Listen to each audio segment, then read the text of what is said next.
we record discount allowed, right? So let's look at this transaction here. January 30th, 2016, John Doe paid us our account by check and received a 10% discount. Please note who's paying and who's receiving. So John Doe is paying us, which means we have to be the one giving him the discount. Right? When we're paying people, we can't give ourselves discount. They have to give us. Right? So now that John Doe is paying us our account by check, then it means that we're the one giving him a discount. So even though it says received a, take note of the person receiving it, and it's John Doe that's receiving it, so it must be us that is giving it. So John Doe is an asset. Oops, I left out my info. And let's say, for example, that on the 25th of January, we sold him some goods on credit for $18,000. And now he's paying us our account by check, which is $18,000. And we're going to give him a 10% discount. Now, how much money will he actually give us on the check that he'll write for us?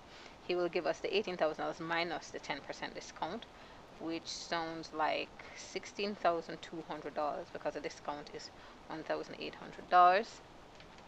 So $16,200 he will give us on that check. So let's record that portion of the transaction. He's paying us. It will reduce the amount of money he owes us. So we're reducing our asset with the payment of the check payment. To reduce an asset, we debit. So we say January 30 pays us by bank, reducing the amount he owes us by $16,200.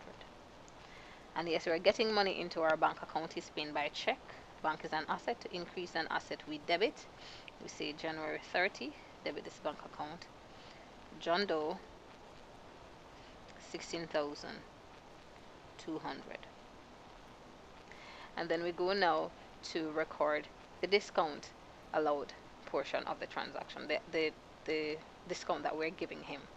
Discount allowed is an expense. So, like you know, an expense account is always debited, mostly. Alright, so discount allowed is an expense. An expense account is always debited, except for purchases, when the owner eats out the stock. Alright, but let's look at this. Here we go. So, we're giving him a discount. We're giving him an $1,800 discount. Right? It's an expense to us. To increase our expense, we debit. So, we debit the discount allowed account. We're giving it to J Doe. The amount is $1,800.